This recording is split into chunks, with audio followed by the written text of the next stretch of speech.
They told me to draw what I saw. But my maps began leaving things out, quietly. My silence was never noticed. Until one day it was. By early autumn of 1940, the German war machine had moved with stunning speed across Western Europe. France had fallen in June, the Low Countries were under occupation, and the Wehrmacht had turned its gaze eastward. Though Operation Barbarossa would not officially commence until June of the following year, preparations for the massive Eastern campaign were already quietly underway.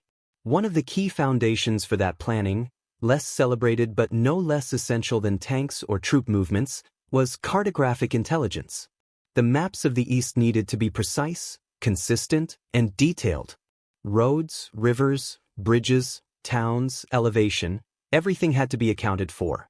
In Berlin, the German military's general staff worked closely with the Reichsamt für Landesaufnahme, the Reich Office for Land Survey, and other cartographic departments to prepare for the future war. The focus now shifted toward Poland, the Soviet borderlands, and beyond. Within this bureaucratic engine of geographic war planning, work was brisk, methodical, and quiet. Among the many hired experts brought into the fold were skilled cartographers from newly occupied territories, men whose knowledge of local topography could save weeks, even months, of reconnaissance effort.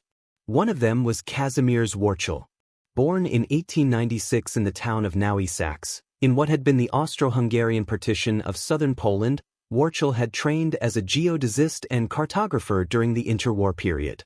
By the late 1920s, he was working for the Polish military's Geographical Institute in Warsaw.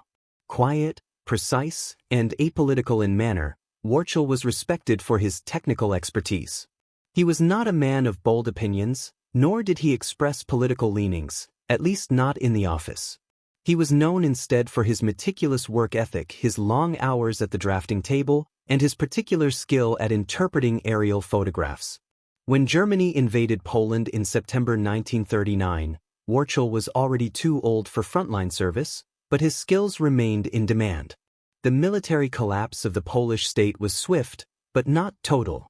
Administrative bodies were dissolved or absorbed, and in the months that followed, the Germans began a slow assimilation of Poland's technical class into their own administrative apparatus. Wurzel, like many others, was retained as a specialist, hired through German intermediary agencies to work on mapping tasks that would ultimately feed into German military planning. By the spring of 1940, he was working out of a converted municipal building in Krakow, which had become the capital of the general government. The office, nominally civilian, functioned under tight German supervision. Wurzel and other Polish cartographers were assigned to extract and replicate topographic data from pre-war Polish maps and newly acquired German aerial reconnaissance. The job was dry, repetitive, and silent. Conversations were minimal. Supervisors walked the aisles without speaking. At least once a week, a truck would arrive to collect finished map sheets, and a new stack of photographic negatives or raw survey data would be deposited on desks. At first, Wurzel treated the work as mechanical. He understood that he was serving the occupiers, but he rationalized it in terms of survival. His family had already been displaced from Warsaw. His younger brother had been taken to a labor camp. In Krakow, he was at least able to earn a living wage, keep his head down, and protect his aging parents. The maps, he told himself, were neutral. The lines did not shoot bullets. Yet by mid-1940, the assignments began to change subtly.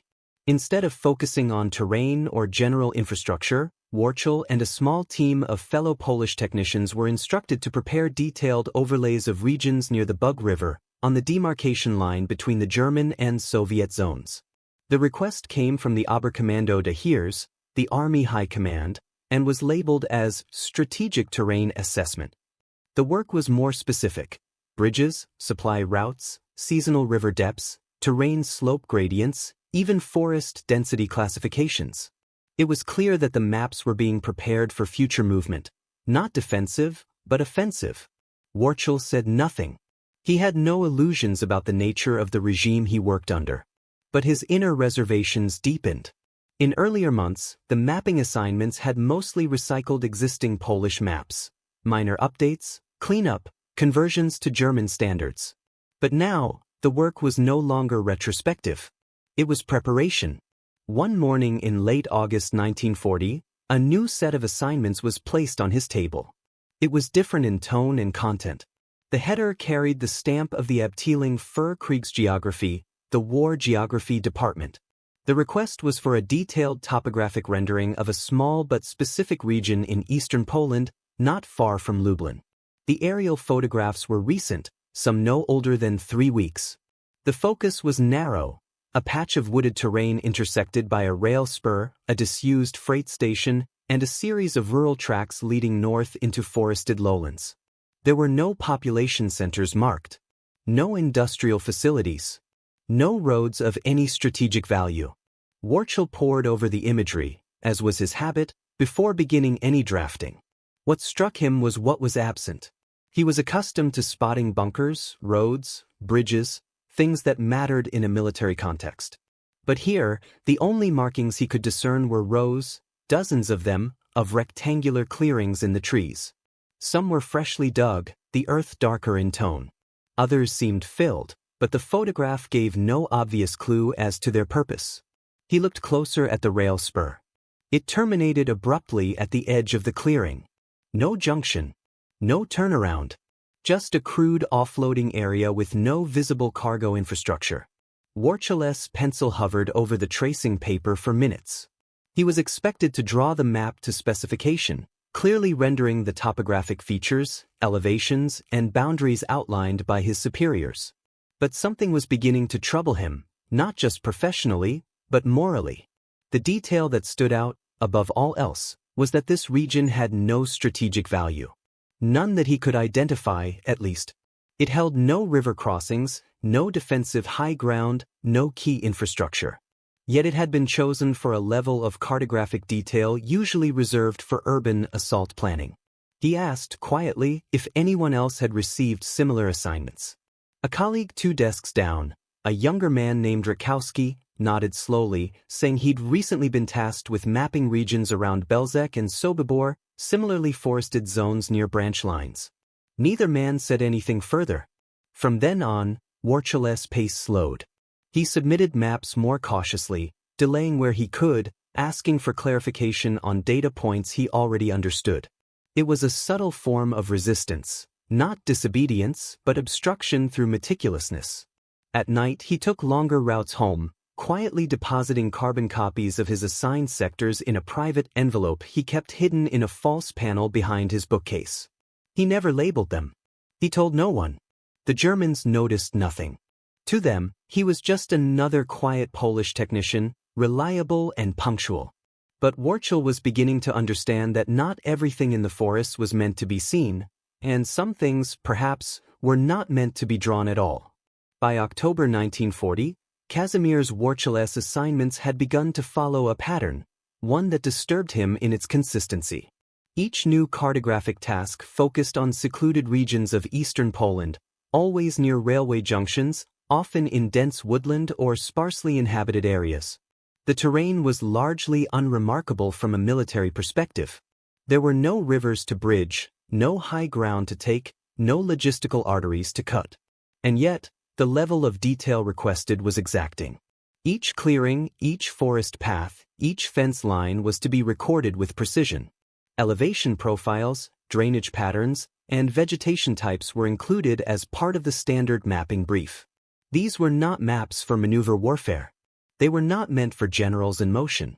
These were maps for fixed infrastructure, something being built.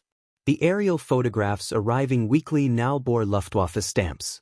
Unlike earlier images, which were often faded or taken at imprecise angles, these were sharp, recent, and deliberate. They were taken at low altitude and high resolution, with markings that indicated pre-planned flight paths and consistent lighting conditions. The photographs seemed to follow construction progress. Week by week, the land was changing. Warchel noted that some of the clearings he had seen in August had since expanded. New gravel paths were visible. Barbed wire perimeters appeared faintly in shadow.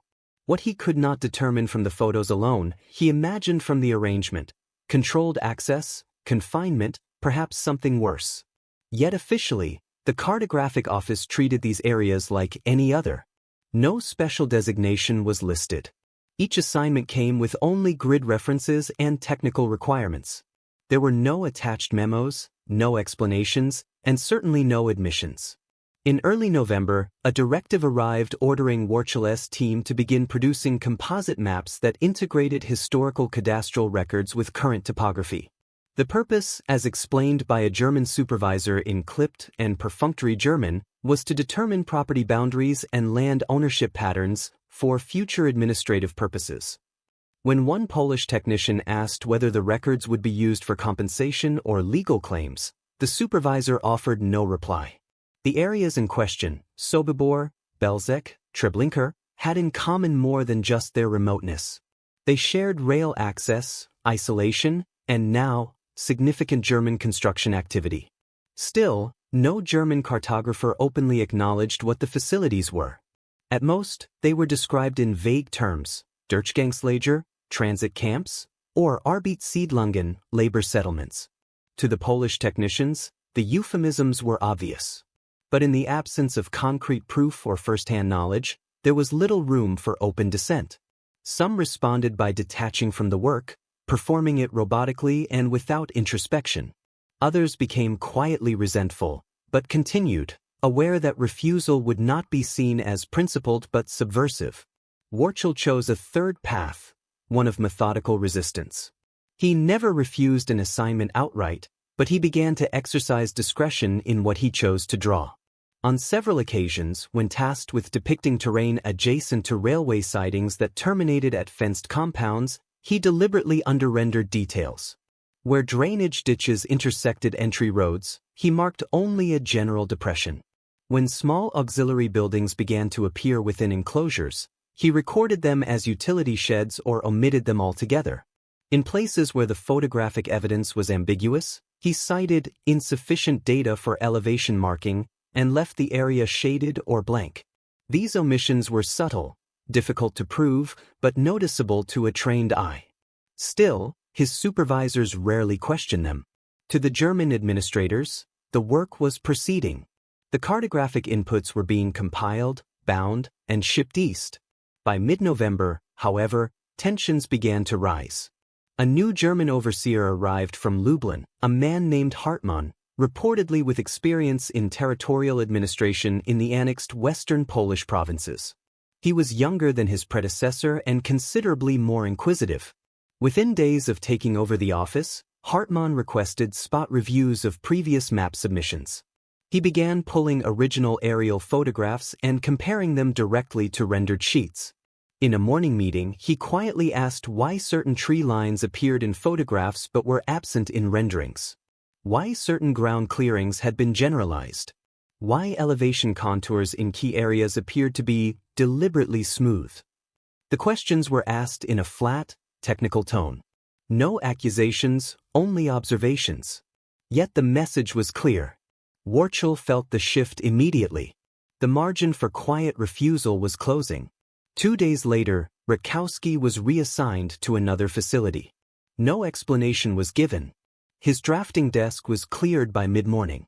When Warchel asked casually if the reassignment was temporary, a German clerk responded only that his services were redirected by higher authority. The silence in the drafting room deepened. Warchel reviewed his most recent assignment that evening at home, turning over the photographs again under lamplight. This time, the target area was near the village of Poniatowa, an old industrial site being refurbished for unknown purposes. A perimeter fence had been added. Multiple long barrack structures were visible. More ominously, a train platform was under construction just beyond the factory gate. The platform was not for goods. It was aligned with the main Warsaw-Lublin line.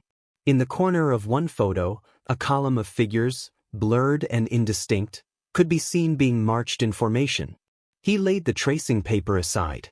That week, Warchel began a new practice. For any map that included sensitive or suspicious features, he prepared 2 versions, one official and one altered. The official version followed the standard requirements, albeit with occasional omissions. The second, less polished, was drawn on inferior paper stock and marked only in Polish. These secondary maps were kept in a separate folder hidden inside the rear panel of his drafting stool, folded tightly between layers of other sketches. He gave the folder no name, no index, and never left it unattended. He had no illusions that the maps would stop anything. But he could no longer bring himself to believe that neutrality was possible. The pencil had become an instrument of complicity. What troubled him most, however, was not what he had seen, but what he had begun to suspect. The maps were not only being used to support construction, they were being used to erase. Roads were rerouted, forest paths redrawn, former property lines discarded. The very landscape was being rewritten, scrubbed clean of memory. If the purpose of these maps was to make killing efficient, their secondary purpose was to ensure nothing remained afterward. And that, Warchel thought, was something he could not draw. By December 1940, the daily atmosphere within the Krakow cartographic office had grown perceptibly colder. Supervision tightened. The German overseers, now rotating more frequently and issuing direct instructions with increased rigidity, rarely made eye contact with the Polish technicians. Map assignments came with fewer annotations and less room for interpretation. Each directive included a specific grid reference, aerial image, and a checklist of required features to be rendered: vegetation coverage, slope gradient, drainage flow, man-made structures. The requests were exacting and left no room for abstraction. What began as technical drafting had become, unmistakably, preparatory engineering. Kazimierz Warchel felt the shift not just in policy, but in the faces of those around him. Some of his colleagues, once quietly cooperative, now worked in strained silence. Others took to cautious mimicry, copying official German cartographic conventions with obsessive precision, as if to ward off suspicion. Yet Warchel could not bring himself to comply so fully. He had crossed a personal threshold, one that marked the difference between reluctant cooperation and moral rupture. The moment arrived in early January 1941. Warchel received a new assignment folder marked with an unfamiliar internal code, OKHart/OST. Inside was a set of reconnaissance images taken near the village of Majdanek, just southeast of Lublin. The photos bore all the familiar signs: forested perimeters, railway sidings, large cleared compounds, but this site was different in scale. The complex appeared vast, with multiple sectors under construction. The photographic captions, all in German, used bureaucratic euphemisms: Versorgungsfläche, supply area; Zeltlager, tent camp; Lageranfahrt, camp entrance. But what caught Warchel's attention most was a feature not in the foreground, but at the edge of the frame: a civilian settlement, barely visible, obscured by trees. A small Jewish neighborhood, marked by an older-style wooden synagogue, appeared on the map's edge. It was not labeled, but Warchel recognized the layout. He had visited the area years earlier during a topographic survey and remembered the buildings: quiet, weather-worn, poor but orderly. The instructions ordered him to extend the map boundary northward, which would include that settlement. Yet the guidelines explicitly directed him to mark only structural and logistical features relevant to operational planning. He sat at his desk for a long time before beginning. Then, with deliberate care, he drew the terrain, the elevation contours, and the drainage basin. But he left the houses blank. The synagogue he rendered only faintly, as if it were a smudge of shading along a ridge. In its place, he drew a small cluster of trees, fictional but technically plausible. In doing so, Warchel made his first official act of cartographic omission. It was a quiet decision, unannounced and unnoticed. Yet to him, it marked a turning point. His maps would no longer show everything the Germans asked for. They would show only what his conscience permitted. He could not stop the machine, but he could blur the edges. The risk, of course, was not small. The German cartographic supervisors, while not personally invested in every feature, had begun random audits. Map sheets were sometimes pulled from completed stacks and reviewed for technical anomalies. Any deviations from the photographic record could trigger questions, or worse. But the audits, Warchel knew, were selective. The system relied on compliance, not curiosity. Still, he proceeded carefully. Each map became an exercise in dual intent. He ensured that elevation lines matched the photographic shading. He marked pathways where visible, but never with too much clarity. In places where structures had appeared suddenly, wooden barracks, perimeter fencing, loading docks, he generalized, using standard symbology for utility outposts or agricultural sheds. These were small acts, but they made the difference between full visibility and partial concealment. By February, a second layer of tension had entered the office. A rumor circulated that a cartographer in Lviv had been arrested for deliberate falsification of mapping data. The man's name was never confirmed, but the story spread quickly. A series of inconsistencies had been discovered in maps prepared for a German engineering battalion. When cross-referenced with aerial images, the errors appeared intentional: distortions of road width, altered coordinates, exaggerated swamp markings. The man had been taken for questioning and did not return. Though the details remained vague, the effect was chilling. Warchel responded by becoming more meticulous. He changed nothing critical, no misalignments, no false roadways, but continued to understate suspicious features. He reduced detail in areas where the landscape bore signs of forced construction or population displacement. Each line was drawn with the dual burden of technical accuracy and moral discretion. Where German requirements ended, his judgment began. It was during this period that Warchel made his most personal decision. At home, he retrieved the folded copies of the alternate maps he had been storing since August. Until then, they had remained in hiding, recorded but unused. He began to organize them, numbering them by date and annotating them with minimal Polish descriptors: Torboczny, sidetrack; Droga zamknięta, closed road; Czernogrodziny, fenced terrain. These were not protest documents. They were records, quiet confirmations that someone had seen and remembered, and not drawn everything he was told. By candlelight, he began writing a short accompanying ledger in the margins: grid coordinates, date of aerial photo, official designation, and his own brief observation. He did not editorialize. He did not speculate. He only recorded what had changed: the trees removed, the structures erected, the footpaths rerouted, the shadows lengthened. One evening, while preparing a copy of the Majdanek sheet, his father, a retired post clerk who had lived through both the Tsarist and German occupations, watched him silently from the doorway. The older man said nothing for a long time.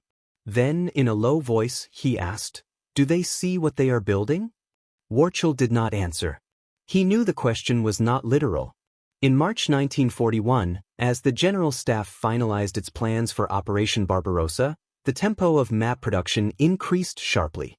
The office began working in shifts.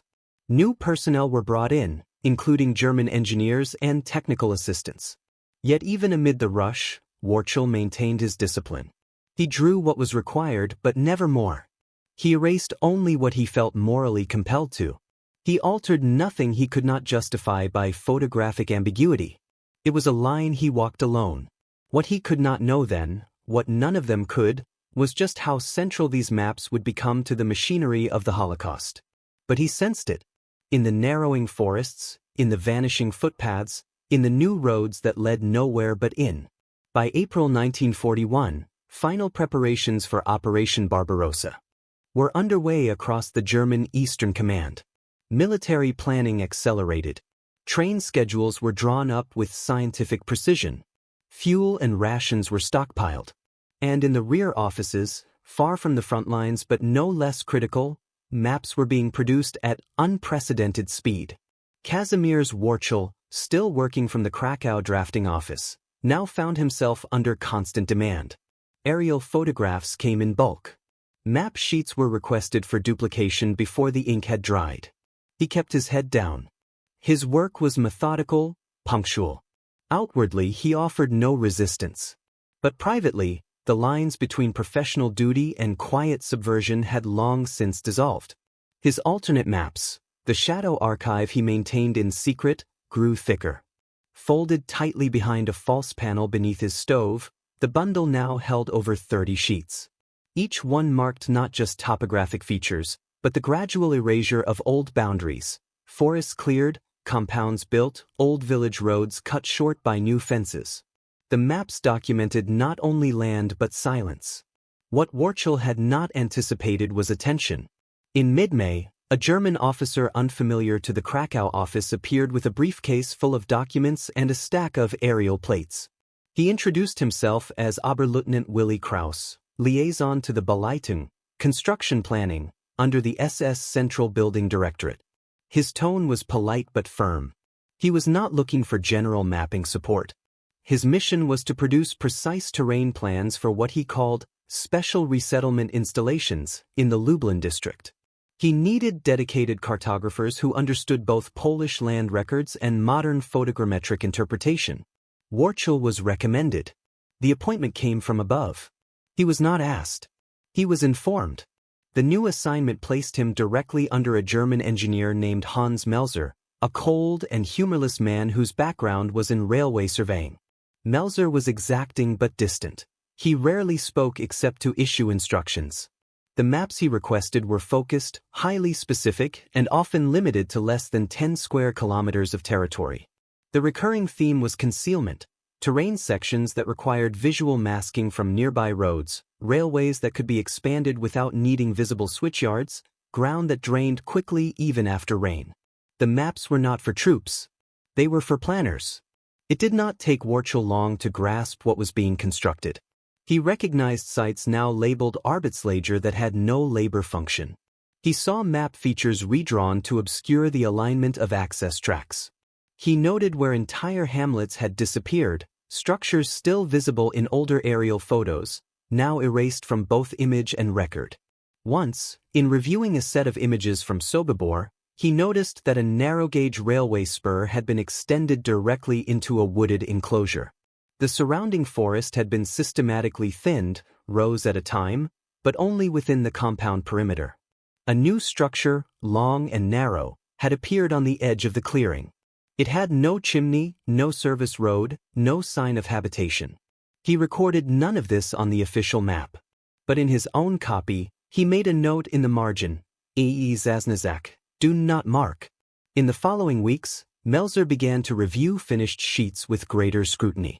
During one session, he paused over one of Warchel's maps of the Troniki area.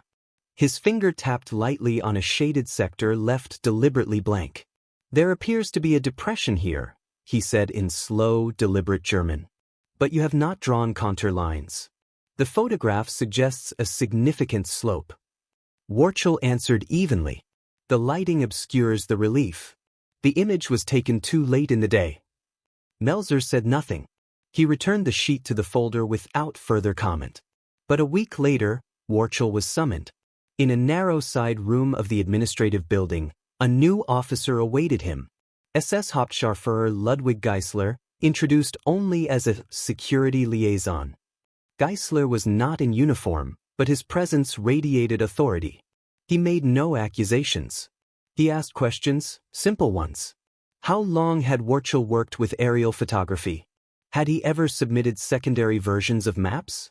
Had he ever encountered discrepancies between photos and known land records? Had he ever lost materials? Each question was framed as a matter of procedure. Yet the undertone was unmistakable. Warchel answered calmly, explaining his habits of checking topography against older survey sheets, of delaying submissions only for clarification. He admitted nothing.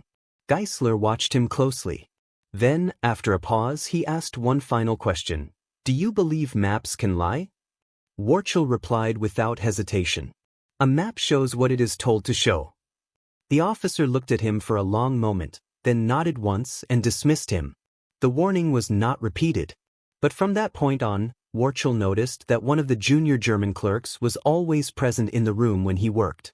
Requests came with fewer explanations. Once, a folder of his earlier assignments was quietly removed from the office shelves. He was not told why. Even so, he continued his silent resistance. The alternate maps were now hidden not only at home, but in fragments, sections copied and placed in books, in hollowed-out ledgers, in the base of a broken radio. He had taken to preparing miniature annotations, folded notes in shorthand that would make sense only to him. The plan was not to share them. He did not consider himself part of the underground. He had no contacts in the resistance, no ambition to sabotage. But he could not bring himself to allow a world to vanish without record. because what he saw was not only the physical transformation of land, but the bureaucratic mechanism that made it invisible. Once the roads were redrawn, the villages omitted, the forests trimmed and repurposed, the maps would show only what the occupiers wanted history to remember. And Warchel, in the back corner of a government building with no sign, knew that his silence had an expiration point. In early June 1941, mere days before Operation Barbarossa began, he was informed that his services would be required in Lublin directly. A new cartographic office was being established closer to the front. The request came from the SS Construction Directorate. Warchel folded his current assignment sheet, placed it into the official folder, and left the office that evening without comment. He did not go home. Instead, he walked to a private boarding house where a distant cousin worked, asked for a room under a false name, and spent the next 2 days preparing a single, annotated copy of the alternate maps, a condensed version, marked only in shorthand. On the third morning, he placed the copy in a thick envelope, addressed it to an academic contact in Krakow known for archiving local cadastral records, and entrusted it to a friend of his father's, a retired railway worker who made weekly trips to the city. He said only, "Keep it safe. For later." Then he returned to the office. No one asked where he had been. The war was about to move east. But Warchel's war, the quiet one, was already deep underway.